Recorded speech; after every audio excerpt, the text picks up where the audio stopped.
Previously on Letting Go. We had spent the day in Theodore Roosevelt National Park.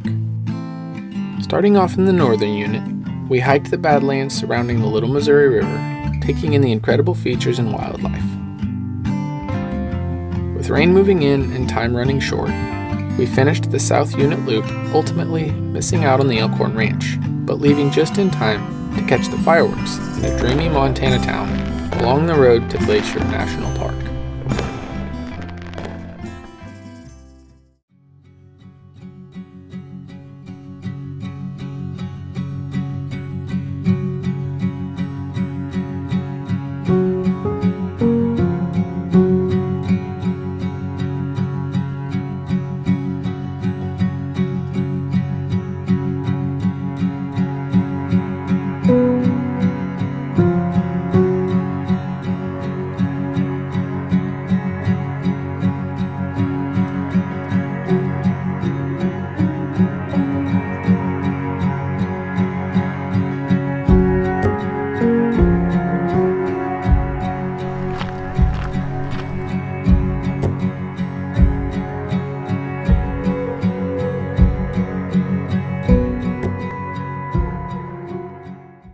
We're in the Rising Sun Campground, which is first come, first serve. So we got here around 3 o'clock. We reserved our site for 6 nights, and we just ended up staying in the car last night because it was raining. When we were tired, we've got a tent marking our site. Everything's good to go for the day. Since our plans for this trip have been made for like 3 years, we already had an itinerary of what we were going to do here, specific hikes. And then as time has gotten closer, our itinerary list has kind of gotten smaller because things aren't open. So the Grinnell Glacier Trail is not open. The Highline Trail is not open. We can't get to Hidden Lake. There's a permit system into Mini Glacier, which is really tricky, and we may or may not get a shuttle bus ticket. Today we're going to go across the Going to the Sun Road, down to West Glacier, and then up to Polebridge. It's clearly gonna rain all day. I can feel it. Yeah. Like, fate is gonna throw everything at us.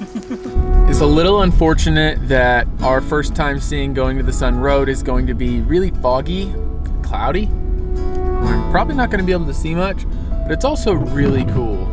The fog looks really majestic this morning.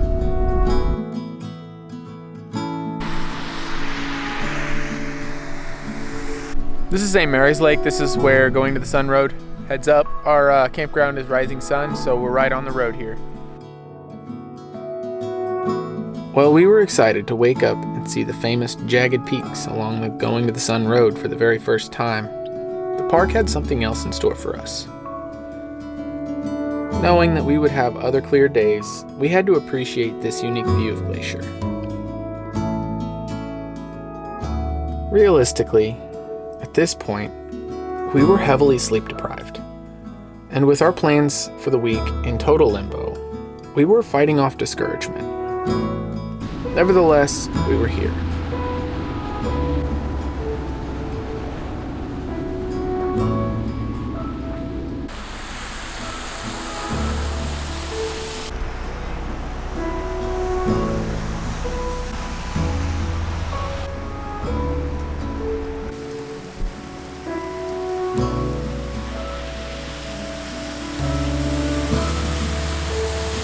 Anyone who has even considered visiting Glacier would know it's a tricky park to visit. It's seasonal, it's busy, and it has limited space for parking. The reservation system on top of construction and maintenance projects limits access to certain areas. Bear sightings and activity can shut down trails. We were going to see Glacier despite all of this.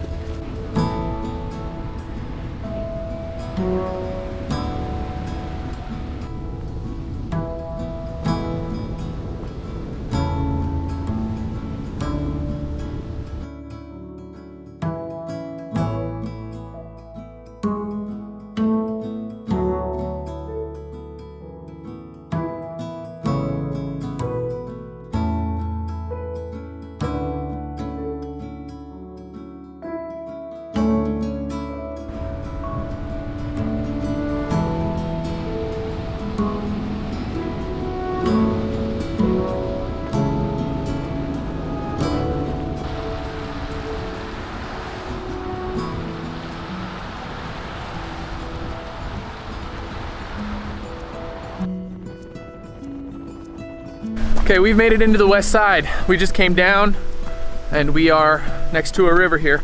It's been raining still, but we're below the clouds and the fog, so we can see a lot better now. The west side of the park is supposed to be a little more like Pacific Northwest, lush, whereas the east side is a little more Rocky Mountainish. Oh, and this river is incredible.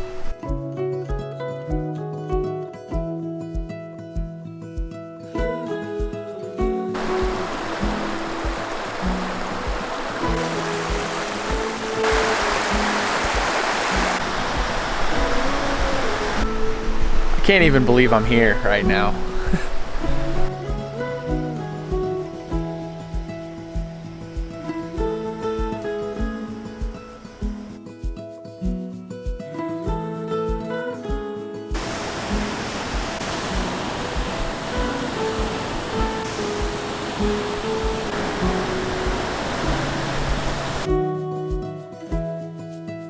All right, the next thing we're doing, we've stopped at Lake McDonald Lodge. This is one of the historic buildings.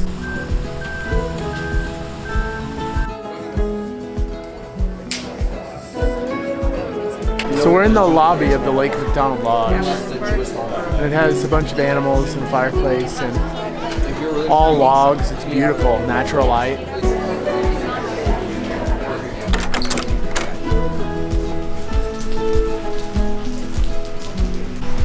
From the Lake McDonald Lodge, you can get boat tours, and they have a dock right here.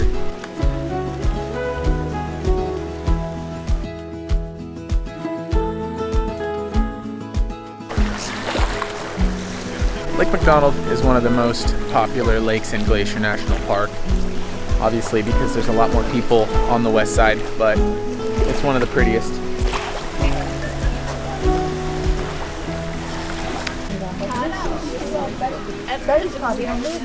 Many of the lodges here in Glacier National Park are styled after the Swiss chalet style. The Northern Pacific Railroad built a lot of these styled after the Swiss Alps in a big push to convince Americans to travel in America rather than going to Europe.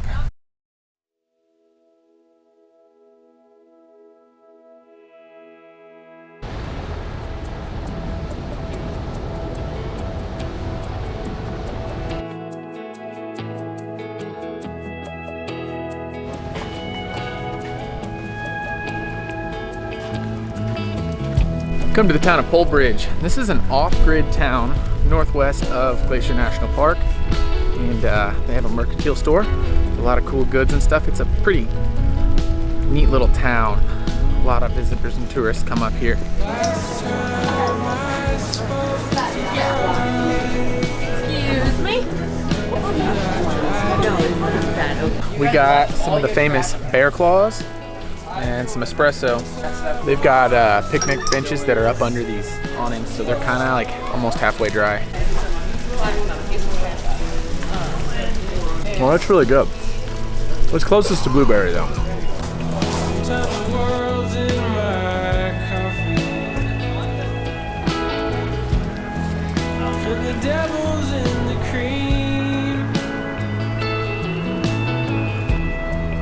If you never wonder what the cat dragged in, you miss the spark in everything.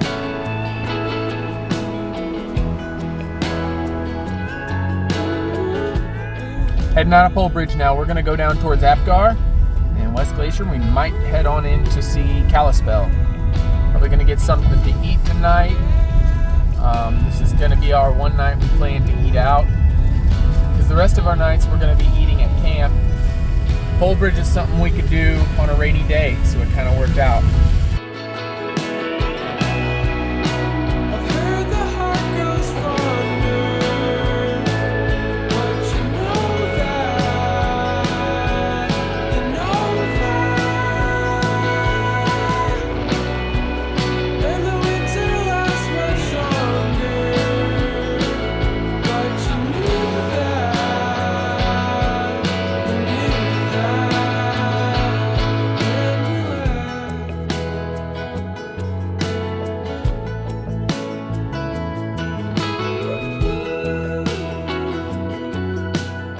back on the east side of going to the Sun Road. We finally get to see this side on the St. Mary's side. As you can see, sun going down in the mountains is gorgeous.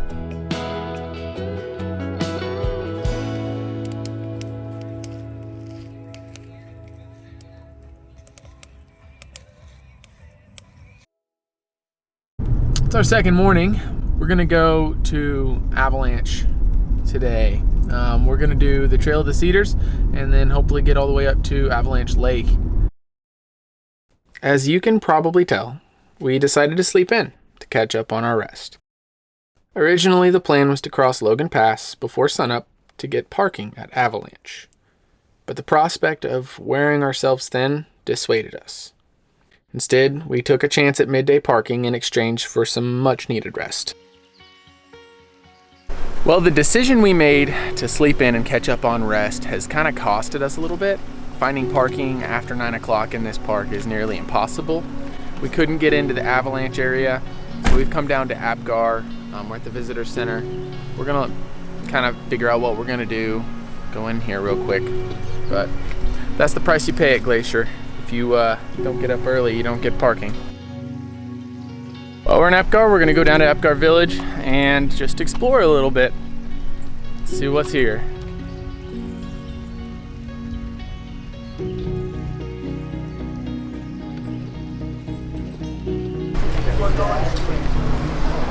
When you can't hike, get ice cream. In a stroke of good luck, we learned from a ranger that the Highline Trail had opened. This would give us a clear plan for the next day, as the Highline Trail was one of our top priorities in Glacier.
Well, it's been a crazy day of trying to find parking, trying to get in and out of places. We've come back to St. Mary's side.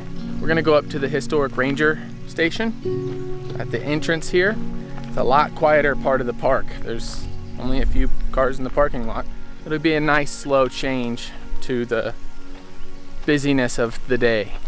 This ranger station was built in 1913. It's one of the original buildings on this side of the park. Can't go in, but it's pretty neat.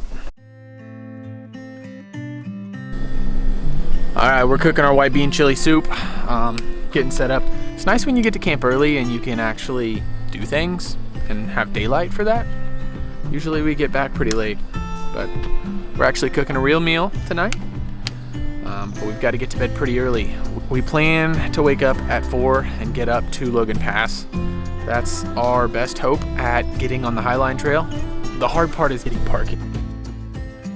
I don't want to say that today was a failure, but we didn't achieve what we wanted to.